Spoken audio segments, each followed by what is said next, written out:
રાષ્ટ્રપતિ દ્રૌપદી મુર્મુની ઐતિહાસિક સફર।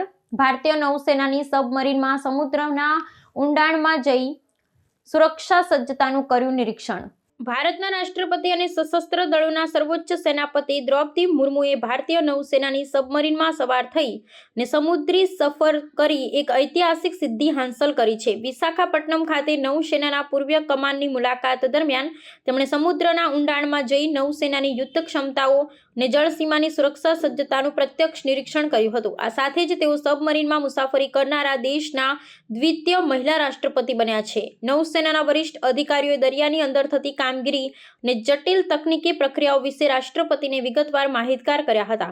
આ મુલાકાત દરમિયાન રાષ્ટ્રપતિએ સબમરીનની અંદર તૈનાત નૌસૈનિકો અને અધિકારીઓ સાથે સંવાદ સાધ્યો હતો અને પ્રતિકૂળ પરિસ્થિતિઓમાં તેમની અવિરત સેવા અને સમર્પણની પ્રશંસા કરી હતી।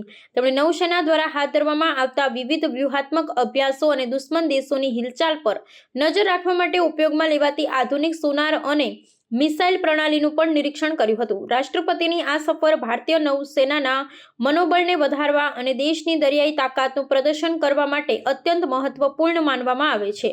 રાષ્ટ્રીય સુરક્ષાના દ્રષ્ટિકોણથી આ પ્રવાસને અત્યંત ગંભીરતાથી જોવામાં આવી રહ્યો છે, કારણ કે હિન્દ મહાસાગર ક્ષેત્રમાં ભારતની વ્યૂહાત્મક ભૂમિકા સતત વધી રહી છે।